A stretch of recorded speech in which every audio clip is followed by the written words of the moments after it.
गुरु रू प्यारी साध संगत जी, वाहिगुरु जी का खालसा वाहिगुरु जी की फतेह।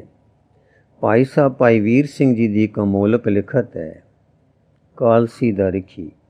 आओ उसका अगला भाग सरवण करने की कोशिश करिए जी। तीजा, नाहन पहुँच के राजा ने अपने एक छोटे मंत्री सोबू नूं कई नजराने गुरां लई दे के चुप कीते आनंदपुर वल तोर दिता, जिथे अपड़ के वजीर ने यथा योग आदर उतारा आराम पाया। वजीर दी मर्जी अपना संदेश गुप्त देण दी सी, पर निरभै सतगुरु जी ने अगले दिन लगे दीवान विच पत्रिका लई ते आप सुनी और सारे दरबार ने सुनी। वजीर नूं अगले दिन जवाब देण लई आख्या गया ते सतगुरु जी ने मामे किरपाल चंद, मुंशी साहिब चंद ते होर निकटवर्तियां नाल सलाह मशवरा गिणिया, माता जी तो सलाह पुछी। सारियां दी मर्जी इहो बनी कि चलना ही ठीक है। सलाहगीर ते मशवरा देण वाले तां इस नुक्ते तो टुरना चाहुंदे सन कि भीम चंद नाल जंग छिड़न वाला है, चले गया वो टल जाएगा। पर गुरु जी कोई अगम दी धू खा रहे सन, जिसनूं उन्हां दा बिरदी पछाणदा सी। उन्हां नूं कोई दिली तड़प चरनाटां दे रही दी झरन छिड़ी सी, किसे प्यार वलवले दी खिच पैंदी सी। सो सब तरह सब पासियां तो सलाह पक्की ठहर गई। मौसम भी हुण अच्छा सी, बरसात हो हटी सी ते उच्चियां दूणां विच ये रुत टिकवी होंदी है। गुरु जी ने असू दे महीने संवत 1741 बिक्रमी विच कूच कर दिता। 500 सनदबद्ध जवान नाल लीता। बाकी दी सेना आनंदपुर दी राखी वास्ते रखी। माता गुजरी जी ते महल भी नाल टुरे। होर प्यारे ते दिल्ली सेवक भी नाल चले। पहले कीरतपुर आए, गुरु हरगोबिंद साहब दे देहुरे कड़ा प्रसाद कराया ते रोपड़ वल कूच कीता।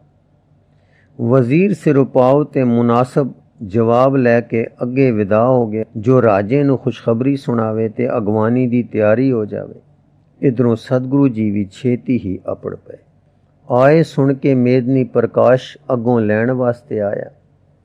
आप दे नाल रियासत दे अहदेदार शहरों अगे लैण वास्ते वधे। दर्शन जद होए तद राजे ने दरबारियां समेत चरना ते सीस धरिया। असीस लैके प्रसन्न होया ते रकाब दे नाल नाल चल के अपने नगर ले आया। नगर दे दरवाजे अगे शहर दे साधु ब्राह्मण पुजारी ते चौधरी वड्डे सब व्यापारी खड़े सन। वड्डे पुरोहित ने आप दी आरती उतारी ते सब ने गुरु नानक दी गद्दी दे मालक जान के आदर सत्कार चरण बंदना करके शहर विच प्रवेश कराया ते उस थां ते डेरा कराया जिथे हुण गुरुद्वारा मौजूद है। सतगुरु जी दे नाहन आवन दी ते राजा दी इस प्रकार दी शरधा वाली खातरदारी ते नगर निवासियां दी प्रजा सत्कार दी खबर जमुना दे उरार पार दूण विच ऐव धूमी, जिकू दूणा वादियां विच उच्ची आवाज़ गूंजदी है। राम राय जी नूं भी यह खबर अपड़ी। उसने फतेह शाह श्रीनगर दे राजे नूं कह कलिया कि भाई हुण उस गद्दी दे मालक आ गए हैं, जिस गद्दी दा मैं एक सेवक हाँ। चाहे मेरा विरोध रहा है, पर सच सच है ते सच ये है कि वो चश्मे समान अगम्मी ताकत वाले हैं ते मैं सर दी तरह उस चश्मे दे जलदान नाल जल वाला होया हाँ। सो हुण मैं कोई आत्म बल या शरीरक बल राजे मेदनी प्रकाश दे विरुद्ध नहीं लगा सकांगा। दूसरे तू मेरा हेतु है। मैं तैनू मत देंगा कि हुण विरोध छड़ दे ते जितना इलाका तू जबरी राजे नाहन दा मार लिया है वो मोड़ दे, नहीं तां वो तैनू छड़ना पवेगा। क्योंकि दूजे पासे वो आ गए हैं जिन्हां दा बिरध दीना बंधु ते शरनागतां नू पालन वाला है। राजा फतेह शाह भी सुन चुका सी कि गुरु महाराज जी सेना समेत नाहन आ गए हैं ते उन्हां ऐश्वर्य दियां धूमां सुन चुका सी। राम राय दा संदेशा भी सुनिया। ये भी जानदा सी कि मेरा सारा इलाका, सगों टेहरी दा खास इलाका भी सारे राम राय दे मगर हैं। जे राम राय जी दी राय बदली तां मेरी प्रजा विच ते आंढ गुआंढ विच सुख नहीं वरतेगा। ਸੋ ਉਸਨੇ ਮੇਦਨੀ ਪ੍ਰਕਾਸ਼ ਦੇ ਜਬਰੀ ਦੱਬੇ ਹੋਏ ਇਲਾਕੇ ਨੂੰ ਛੱਡ ਦਿੱਤਾ। ਮੇਦਨੀ ਪ੍ਰਕਾਸ਼ ਇਹ ਪ੍ਰਤੱਖ ਕਰਾਮਾਤ ਵੇਖ ਕੇ ਤੇ ਆਪਣੇ ਨਾ ਕੇਵਲ ਗਏ ਇਲਾਕੇ ਦੀ ਮੋੜੀ ਨੇ ਬਲਕਿ ਰਾਜ ਸਾਜ ਸਾਰੇ ਹੀ ਚਲੇ ਜਾਣ ਦੇ ਭੈ ਦੀ ਨਿਵਰਤੀ ਨੇ ਹੋਰ ਖੁਸ਼ੀ ਦਿੱਤੀ ਤੇ ਸਤਿਗੁਰੂ ਜੀ ਦੀ ਸੇਵਾ ਹੋਰ ਚਾਅ ਨਾਲ ਕਰਨ ਲੱਗਾ। ਫਤਿਹ ਸ਼ਾਹ ਵੱਲੋਂ ਵੀ ਗੁਰੂ ਜੀ ਦੇ ਹਜ਼ੂਰ ਇੱਕ ਏਲਚੀ ਆਇਆ ਤੇ ਕੁਛ ਨਜ਼ਰਾਨਾ ਲਿਆਇਆ ਤੇ ਇੱਕ ਹਿਤ ਪੱਤਰਕਾ ਲਿਆਇਆ ਜਿਸ ਵਿੱਚ ਆਪਣੇ ਮਨ ਦੀ ਸ਼ੁੱਧ ਭਾਵਨਾ ਤੇ ਗੁਰੂ ਜੀ ਨਾਲ ਪਿਆਰ ਦਾ ਇਕਰਾਰ ਸੀ। ਇਸ ਏਲਚੀ ਦੇ ਆਦਰ ਨਾਲ ਵਿਦਾ ਹੋਣ ਮਗਰੋਂ ਸਤਿਗੁਰੂ ਜੀ ਨੇ ਮਾਮਾ ਕਿਰਪਾਲ ਚੰਦ ਜੀ ਨੂੰ ਫਤਿਹ ਸ਼ਾਹ ਪਾਸ ਕਰ ਲਿਆ। ਮਾਮਾ ਜੀ ਨੇ ਰਾਜਾ ਜੀ ਨੂੰ ਗੁਰੂ ਜੀ ਦਾ ਆਸ਼ਾ ਬਹੁਤ ਅੱਛੀ ਤਰ੍ਹਾਂ ਸਮਝਾਇਆ ਕਿ ਉਹ ਰਾਜਿਆਂ ਦਾ ਪਰਸਪਰ ਲੜਨਾ ਪਸੰਦ ਨਹੀਂ ਕਰਦੇ। ਤੁਹਾਡਾ ਮਿਲ ਬੈਠਣਾ ਤੇ ਮਿਲ ਵਰਤਣਾ ਦੇਸ਼ ਤੇ ਪ੍ਰਜਾ ਲਈ ਸੁਤੰਤਰਤਾ ਦਾ ਹੁਕਮ ਰੱਖਦਾ ਹੈ।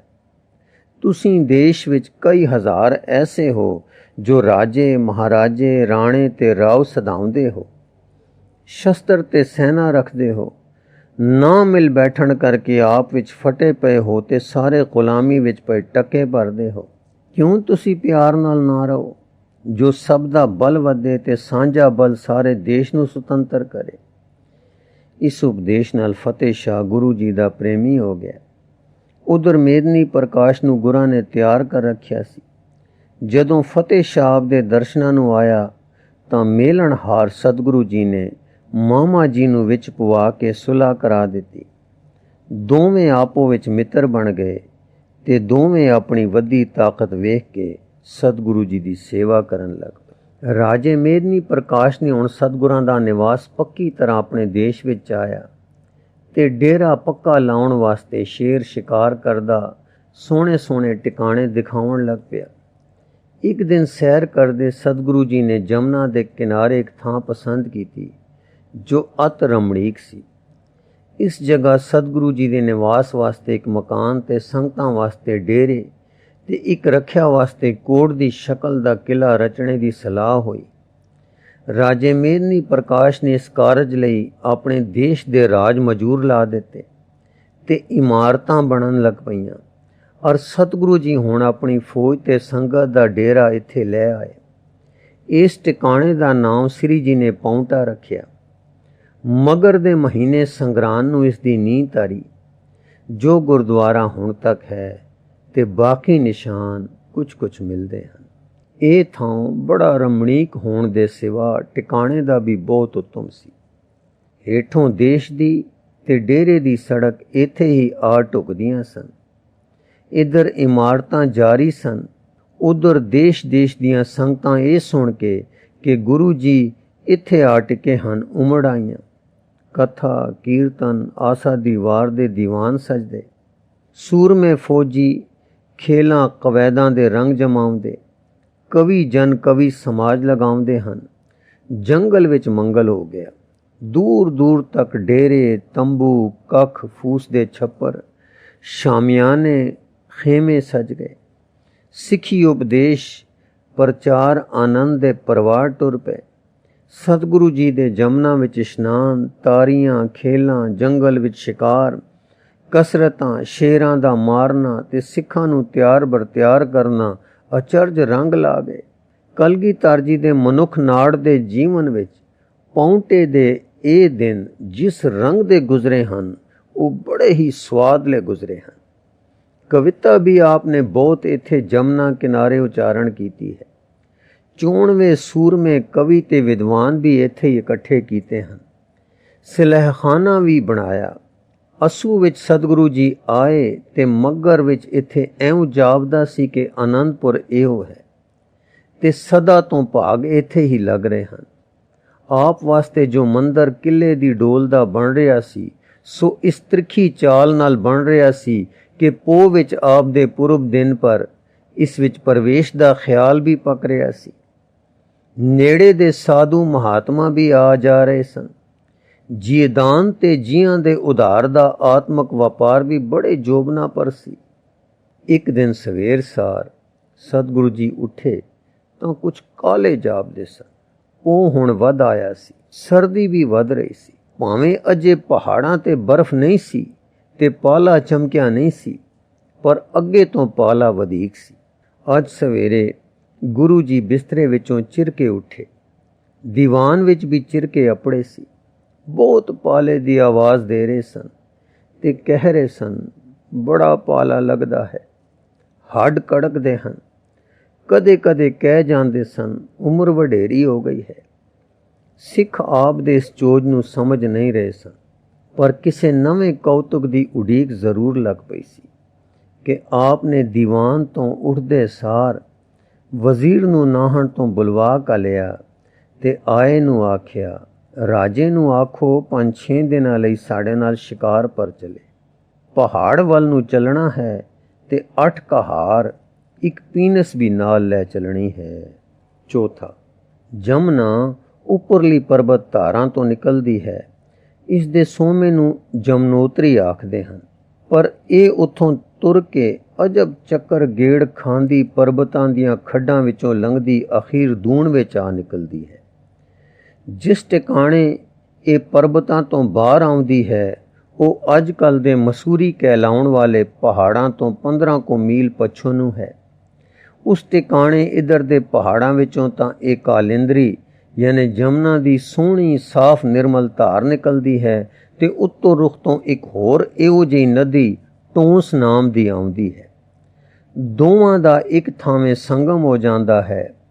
ਟੋਂਸ ਤਾਂ ਆਪਣਾ ਨਾਮ ਇੱਥੇ ਸਮਾਪਤ ਕਰਦੀ ਹੈ ਤੇ ਜਮਨਾ ਵਿੱਚ ਮਿਲ ਕੇ ਜਮਨਾ ਦਾ ਰੂਪ ਹੋ ਕੇ ਤੁਰ ਪੈਂਦੀ ਹੈ। ਇੱਥੇ ਇਹ ਧਾਰਾਂ ਛੋਟੀਆਂ ਛੋਟੀਆਂ ਪਹਾੜੀਆਂ ਟਿੱਬੀਆਂ ਦੇ ਚਰਣਾਂ ਦੇ ਨਾਲ ਨਾਲ ਜਾਂਦੀ ਪੌਂਟੇ ਤੋਂ ਲੰਘ ਫੈਜ਼ਾਬਾਦ ਕੋਲ ਖੁੱਲ੍ਹੇ ਮੈਦਾਨਾਂ ਵਿੱਚ ਜਾ ਵੜਦੀ ਹੈ। ਜਿਸ ਜਗ੍ਹਾ ਜਮਨਾ ਤੇ ਟੋਂਸ ਨਦੀ ਦਾ ਅਸਾਂ ਸੰਗਮ ਦੱਸਿਆ ਹੈ, ਉਸ ਤੋਂ ਉੱਪਰ ਕੋਹ ਪਰੇ ਚਕਰਾਤੇ ਵੱਲੋਂ ਆ ਰਹੀ ਨਦੀ ਦੇ ਕਿਨਾਰੇ ਇੱਕ ਨਗਰ ਹੈ, ਉਸ ਨੂੰ ਕਾਲਸੀ ਆਖਦੇ ਹਨ।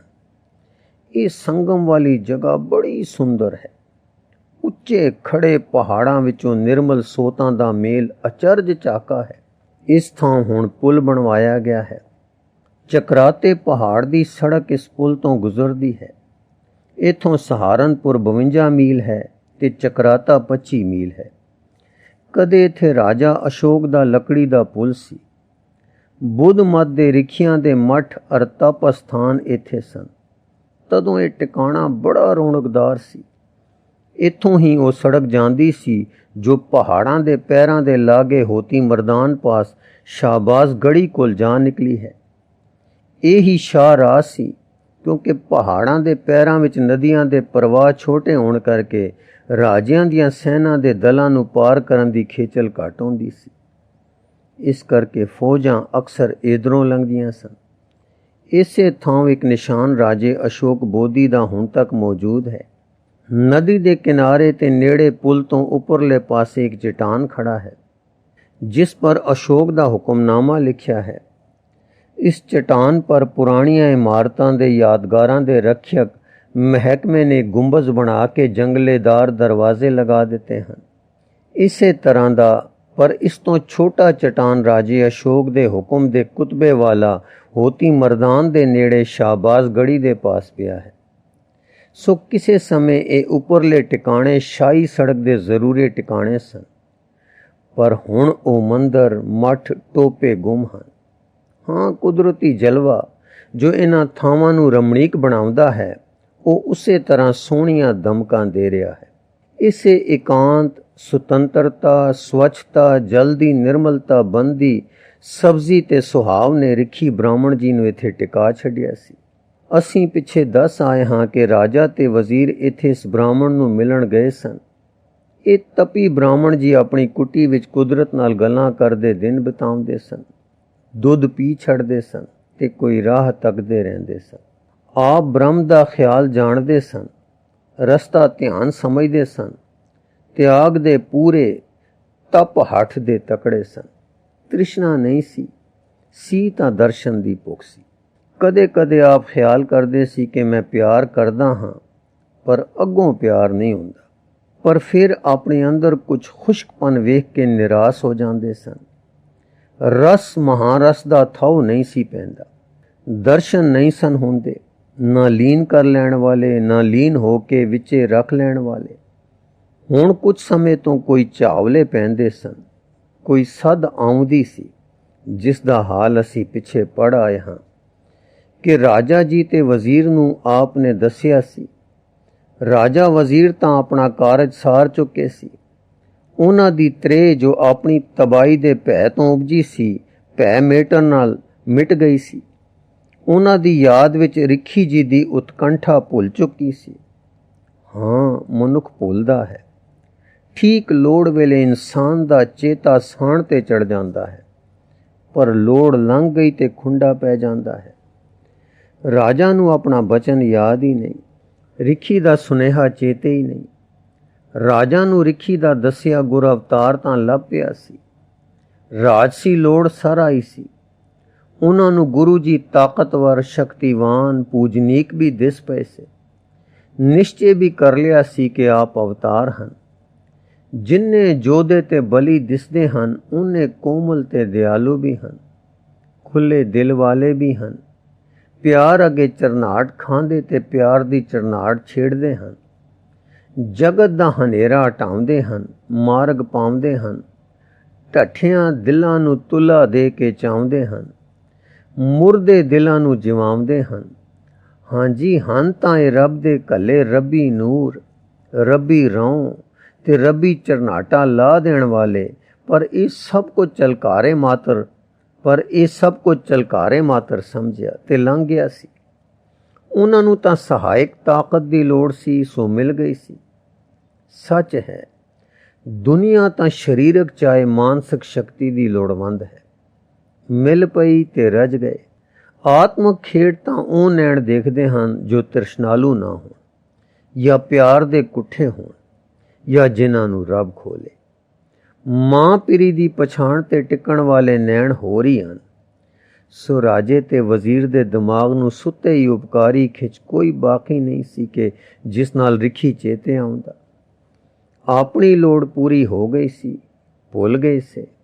ਪਰ ਹਾਏ ਲੱਗੀਆਂ ਜਿਸ ਦੀ 100 ਤੋਂ ਉੱਤੇ ਆਰਬਲਾ ਹੋਵੇ, ਜਿਸ ਨੇ ਸਾਰੀ ਉਮਰ ਮੋਹ ਮਾਇਆ ਤਿਆਗ ਕੇ ਗਹਿਬਰ ਬਨ ਤੇ ਨਦੀ ਦੇ ਕੰਢੇ ਸੱਚੀ ਮੁੱਚੀ ਦੇ ਤਪ ਤੇ ਸਾਧਨ ਵਿੱਚ ਗੁਜ਼ਾਰੀ ਹੋਵੇ, ਜਿਸ ਨੂੰ ਹੁਣ ਕੋਈ ਝਾਂਵਲਾ ਪਿਆ ਹੋਵੇ, ਕੋਈ ਸੁਖ ਸੁਪਨ ਆਇਆ ਹੋਵੇ, ਉਸ ਦੀ ਤਾਂਘ ਕਿੰਨੀ ਤਿਰਖੀ ਹੋਵੇਗੀ। ਸੱਚ ਹੈ, ਗ੍ਰਸਤ ਵਿੱਚ ਗ੍ਰਸੇ ਲੋਕੀ ਤਿਆਗ ਨੂੰ ਮਖੌਲ ਤਾਂ ਕਰ ਲੈਂਦੇ ਹਨ। ਸਤਿਗੁਰ ਦੇ ਗ੍ਰਸਤ ਉਦਾਸ ਆਦਰਸ਼ ਅੱਗੇ ਇਸ ਲਈ ਤਿਆਗ ਦੀ ਲੋੜ ਹੈ ਵੀ ਨਹੀਂ। ਪਰ ਗ੍ਰਸਤ ਵਿੱਚ ਮੋਹ ਮਾਇਆ ਵਿੱਚ ਤੇ ਮੈਂ ਮੇਰੀ ਵਿੱਚ ਫਸੇ ਗ੍ਰਸੇ ਲੰਪਟ ਲੋਕ ਜ਼ਰਾ ਤਿਆਗ ਕਰਕੇ ਵੇਖਣ ਤਾਂ ਸਹੀ ਕਿ ਤਿਆਗ ਕੀ ਅਰਥ ਰੱਖਦਾ ਹੈ ਤੇ ਸੱਚਾ ਤਿਆਗ ਕਿੰਨਾ ਕੁ ਕਠਨ ਹੈ। ਰਾਜਾ ਭੁੱਲ ਚੁੱਕਾ ਸੀ, ਵਜ਼ੀਰ ਨੂੰ ਚੇਤਾ ਵਿਸਰ ਚੁੱਕਾ ਸੀ, ਪਰ ਰਿਖੀ ਨੂੰ ਜੋ ਰੁਖੜਾ ਨਦੀ ਕਿਨਾਰੇ ਬੈਠਾ ਮੌਤ ਦੀ ਢਾਹ ਦੇ ਦਿਨ ਗਿਣ ਰਿਹਾ ਸੀ, ਡਾਢੀ ਉਤਕੰਠਾ ਯਾਨੀ ਤਾਂਗ ਲੱਗ ਰਹੀ ਸੀ। ਰਿਖੀ ਸੋਚਦਾ ਸੀ ਰਾਜਾ ਭੁੱਲ ਗਿਆ, ਮਤਲਬ ਸਾਰ ਕੇ ਵਿਸਾਰੇ ਪੈ ਗਿਆ ਕਿ ਉਸ ਦੀ ਖੋਜ ਤੇ ਟੋਰ ਟਿਕਾਣਾ ਜੋ ਬੰਦਾ ਸੀ ਖੰਡਤ ਨਿਕਲੀ, ਕਿ ਰਾਜਾ ਅਜੇ ਆਪ ਢੂੰਡ ਵਿੱਚ ਹੈ, ਭਗਵਾਨ ਜਾਣੇ ਕੀ ਵਰਤੀ। ਰਿਖੀ ਉਜਾੜ ਵਿੱਚ ਵਸੋਂ ਤੋਂ ਦੂਰ ਬੈਠਾ ਹੈ, ਕੌਣ ਪਤਾ ਦੇਵੇ। ਗਵਾਲਾ ਇੱਕ ਮੁੰਡਾ ਹੈ ਜੋ ਸੇਵਾ ਕਰਦਾ ਹੈ, ਸੋ ਕਦੇ ਬਨ ਗਿਆ, ਕਦੇ ਹੋਰ ਕੰਮੇ ਰੁੱਝਾ। ਰਿਖੀ ਕਦੇ ਖਿਆਲ ਕਰੇ, ਹੇ ਭਗਵਾਨ, ਮੈਂ ਬਿਰਧ ਹੋ ਗਿਆ ਹਾਂ, ਸਰੀਰ ਦੇ ਰਸ ਅੰਦਰੋਂ ਸੁੱਕ ਰਹੇ ਹਨ, ਮੇਰਾ ਮਗਜ਼ ਵੀ ਕੁਰਾੜਾ ਹੋ ਰਿਹਾ ਹੈ। ਕੀ ਜਾਣਾ ਜਿਸ ਨੂੰ ਮੈਂ ਚਾਵਲਾ ਆਖਦਾ ਹਾਂ, ਉਹ ਅਸਲੀ ਇਸ਼ਾਰਾ ਕੋਈ ਨਹੀਂ ਸੀ, ਇੱਕ ਦਿਮਾਗ ਦੀ ਕਸਰ ਸੀ, ਨਿਰਾ ਚਾਵਲਾ, ਪਰਛਾਵਾਂ ਭੁਲੇਵਾਂ ਹੀ ਸੀ। ਮੈਂ ਐਵੇਂ ਅੰਤ ਸਮੇਂ ਪਿਆ ਸ਼ੁਦਾ ਦੇ ਪੈਰ ਚੁੰਮਦਾ ਹਾਂ, ਪਰ ਫਿਰ ਅੰਦਰੋਂ ਇੱਕ ਆਵਾਜ਼ ਆਵੇ ਕਿ ਨਹੀਂ, ਮੇਰਾ ਚਾਵਲਾ ਝਲਕਾ ਹੈ ਕਿਸੇ ਸੱਚ ਦਾ, ਕਿਸੇ ਦਿਵਯਤਾ ਦਾ, ਜਿਸ ਦਾ ਅਸਲੀ ਰੰਗ, ਅਸਲੀ ਰੂਪ ਦੇਖਣ ਦੀ ਤਾਬ ਮੇਰੇ ਪਾਸ ਨਹੀਂ ਹੈ। ਆਹੋ ਦੇਵ, ਕਿਆ ਦੇਵ ਵੀ ਹਾਸੇ ਕਰਦਾ ਹੈ। ਹੇ ਸਿਰਜਣਹਾਰ, ਵਿਸ਼ਵੰਬਰ, ਆਪਣੇ ਬੁੱਢੇ ਸੇਵਕ ਨਾਲ ਅੰਤ ਸਮੇਂ ਕੋਈ ਪਿਆਰ ਕਰ, ਕੋਈ ਢਾਰਸ ਦੇ ਜੋ ਚਿੱਤ ਟਿਕਾਣੇ ਕਰਕੇ ਟੁਰਾਂ, ਨਿਸ਼ਚਿੰਤ ਹੋ ਕੇ ਮਰਾਂ। ਇਸ ਤਰ੍ਹਾਂ ਦੇ ਹਾਵੇ ਕਰਕੇ ਰੋ ਪਵੇ। ਉਸ ਦੇ ਹੰਝੂ ਦੇਖ ਕੇ ਬਾਲਕਾ ਕਈ ਵੇਰ ਪੁੱਛੇ, महाराज, आपनू कोई मैथों दुख होया है कि आप रो पैंदे हो? उसदे भोलेपन ते तरस खा के रिखी जी प्यार दे के दिलासा दिया करन, बच्चा नहीं, मेरे अंदर कोई अगमों लग पई है। जिस तरह कोई जवानी दे वेगां विच प्यार दे हथ विच रुड़दा है, मैं किसे अनडिठे प्यार विच बुढ़ा हो के रुड़दा पिया हां। तू चिंता ना कर। कदे बुढ़ा तरबक उठिया करे ते ओ आए कह दिया करे, पर वो किसे पत्थर गिरन दी, किसे बन पशु दी आहट निकले। कदे उसनू ओ सत सुनी वे जो उसने जुड़े ध्यान विच सुनी सी। कदे वो स्वपन दिन दीवी आ जावे, कदे फिर निराशा आवे, कदे उत्कंठा तिखी हो के निर्बल कर सुटे। ज्ञान ध्यान पढ़े सुने सब विसर जान। मौत तो पै आवे कि की मैं बिन देखे टुर जासा। इस तरह दे सुरत दे टिकाव ते हिलाव विच एक अडोलता आवे, फिर एक कमजोरी ता जावे, जिस नाल कुछ सुख ते ठंड जापे, पर निर्बलताई कई वेर निढाल कर देवे। एक दिन उदास होके रिखी ने बालके नू कहा, बेटा, मेरे शरीर दा पता नहीं, आर बला पूरी हो गई है, किसे वेले चल बसना है। तू जद मैं मर जावां, मेरे शरीर नू जमुना दे वेग विच परवाह कर देवी। ये गाइयां लैके अपने पिंड चला जावी।